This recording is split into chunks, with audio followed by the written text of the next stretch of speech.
चलिए आज के वीडियो लेक्चर में हम स्टार्ट करेंगे क्लास 9 का chapter number 9 circle. Chapter number 9 circle. तो पहले हम कुछ बेसिक कंसेप्ट्स की बात कर लेते हैं कि सर्कल में कौन कौन से बेसिक कंसेप्ट्स होते हैं। पहला, ये सर्कल है आपका। सर्कल में इसको क्या बोलोगे आप बेटे? रेडियस। क्या होती है ये? Sorry, radius. ये वाला पॉइंट क्या कहलाएगा आपका? Centre O. ये वाली लाइन क्या कहलाती है? कॉर्ड। क्या होती है बेटा ये? कॉर्ड। इस चैप्टर में कॉर्ड का बहुत बड़ा रोल है। हाँ, ये क्या कहलाएगी आपकी? कॉर्ड। ये कॉर्ड है और कॉर्ड का नीचे का जो हिस्सा है, एक नया डायग्राम बना लेते हैं, उसमें समझते हैं हम कि मान लीजिए ये कोई कॉर्ड है, तो ये वाला पोर्शन कहलाता है सेगमेंट। क्या कहलाता है ये? सेगमेंट। तो इसको कौन सा सेगमेंट बोलेंगे हम? छोटा है इसलिए माइनर सेगमेंट। क्या बोलेंगे बेटे? और ये वाला जो पोर्शन है हमारा, ये क्या कहलाएगा? Major segment. क्या कहलाएगा बेटे ये? क्लियर है? ये थी आपकी रेडियस। ये कॉर्ड। कॉर्ड एक सर्कल को दो पार्ट में डिवाइड करती है, सेगमेंट्स में, या पार्ट की जगह हम बोल देंगे सेगमेंट्स में डिवाइड करती है। एक होता है माइनर सेगमेंट, एक होता है मेजर सेगमेंट। सेगमेंट समझ में आया? क्योंकि ये सेगमेंट समझना बहुत इंपॉर्टेंट है। आगे जितनी भी थ्योरम्स होगी, आज के इस लेक्चर में हम सर्कल की सारी थ्योरम्स को डिस्कस करेंगे, प्रूव करेंगे। क्लियर है? फिर इसकी एक्सरसाइज हम नेक्स्ट वीडियो से स्टार्ट करेंगे। अब इसे एक थ्योरम आती है इसमें कि angle in a same segment are equal. तो सेम सेगमेंट का मतलब क्या होता है वो समझ लेते हैं। ये क्या है हमारा? कॉर्ड। तो कॉर्ड में अब दो सेगमेंट बन गए, एक इधर और एक इधर। तो यहाँ पे जितने भी एंगल बनते हैं ये वाले, ये आएगी आगे थ्योरम में वापस से समझाऊंगा, लेकिन मैं आपको सेगमेंट का एक यूज बता रहा हूँ इस चैप्टर में सेगमेंट का क्या यूज होगा। तो ये जितने एंगल होंगे ये सेम सेगमेंट में बन रहे हैं, तो ये सब आपस में क्या होंगे? इक्वल। ये वाले भी क्या हो रहे हैं? सेम सेगमेंट में बन रहे हैं, ये वाला और ये वाला। तो ये दोनों भी क्या होंगे? पर ये दोनों आपस में इक्वल नहीं होंगे। तो सेम सेगमेंट का मतलब बता रहा हूं। तो ये सेगमेंट समझ में आया आपको? एक मेजर सेगमेंट और एक ये माइनर सेगमेंट। यही बेसिक चीजें हमारे पास है। इन्हीं बेसिक को लेकर के अब स्टार्ट करते हैं हम फर्स्ट थ्योरम से। तो सर्कल चैप्टर के अंदर जो हमारी थ्योरम आ रही है उसको डिस्कस करते हैं। फर्स्ट थ्योरम रीड कीजिए। क्या है बेटे? Equal chords subtended equal angle at the centre. Theorem number 9.1।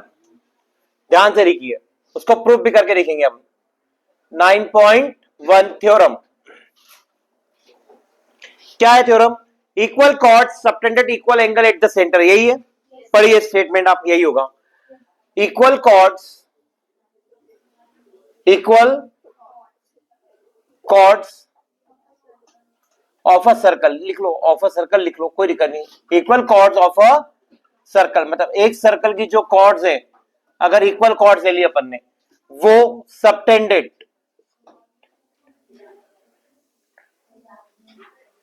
Equal angles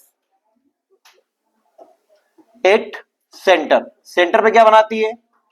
equal angle बनाती है। इस स्टेटमेंट का मतलब क्या होता है देखिए ध्यान से। ये क्या है आपका? एक सर्कल, एक कॉर्ड हमने यहां ले ली और एक इतनी ही बड़ी सेम लेंथ की हमने कॉर्ड कहां बना ली? CO2। ये क्या है हमारे सर्कल का? सेंटर। तो ये कॉर्ड जो सेंटर पे एंगल बनाती है, मतलब एंगल नंबर दिस, एंड ये वाली कॉर्ड जो एंगल बनाती है, मतलब ये वाला एंगल, ये दोनों एंगल आपस में क्या होते हैं? इक्वल। ये कौन बोल रहा है? थ्योरम बोल रही है। तो बोलिए आप प्रूफ करके बताइए। मैं जी सर बिल्कुल। गिवन लिया हमने। गिवन में क्या है आपको इस डायग्राम के अंदर? आपकी AB जो है वो इक्वल है CD के। प्रूफ क्या करना है बेटे? ध्यान से देखिएगा। प्रूफ करना है सेंटर O, एंगल 1 और एंगल 2 आपस में क्या हो जाएंगे? और जब दो एंगल को इक्वल बताना है तो ट्रायंगल को क्या बताना पड़ेगा? कॉन्ग्रुएंट। इस चैप्टर के लिए नाम सर्कल है, पर सारे रूल्स किसके लगेंगे? ट्रायंगल के प्रूफ करने के लिए। तो इन दोनों ट्रायंगल को कॉन्ग्रुएंट कैसे बताएंगे आप? जरा देखते हैं हम। प्रूफ में आते हैं, कोई कंस्ट्रक्शन की रिक्वायरमेंट नहीं है। आइए, तो इन ट्रायंगल AOB, नाम ढंग से देना भैया ट्रायंगल के, एंड ट्रायंगल COD। बहुत से बच्चे AOB और DOC लिख देते हैं, नहीं गलत है। जब ये दो ट्रायंगल एक दूसरे को कॉन्साइड करेंगे तो A के ऊपर कौन सा पॉइंट आएगा? C, और B पे कौन सा आएगा? D। तो AOB और CO। आगे यहां तक समझ में?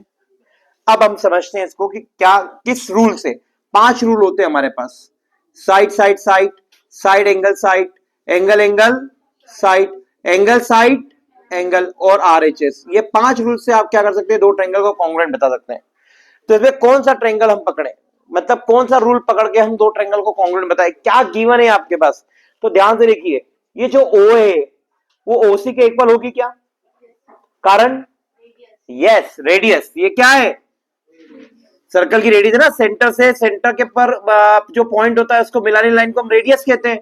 तो ये क्या है आपका रेडियस, और दूसरे ट्रायंगल में ओसी भी क्या है रेडियस। दूसरा ओबी ओडी के इक्वल ये भी क्या है, और तीसरा आपको देखा के रखा है A B equal to C D. तो हमारा फर्स्ट वाला रूल लगेगा या नहीं, बस हमने आइडेंटिफाई कर लिया, करना क्या है, बस शुरू हो जाइए। बता दीजिए ओ ए इक्वल टू क्या हो जाएगा ओसी, और ओबी इक्वल टू क्या हो जाएगा ओडी। इन दोनों के रीजन क्या है रेडियस, और एक हो जाएगा आपका A B equal to reason given. Therefore by side side side congruency rule क्या हो जाएगा बेटे, ट्रायंगल जो है हमारा एओबी वो कॉन्ग्रुएंट हो जाएगा ट्रायंगल सीओडी के। और जब कोई दो ट्रायंगल कॉन्ग्रुएंट होते हैं, therefore by corresponding part of congruent triangle, इस रूल से क्या हो जाएगा आपका एंगल 1 2 के हैंस। बताइए आपको ये थ्योरम समझ में आई या नहीं आई, यस और नो, पक्का, कोई डाउट, कॉपी कीजिए इसको।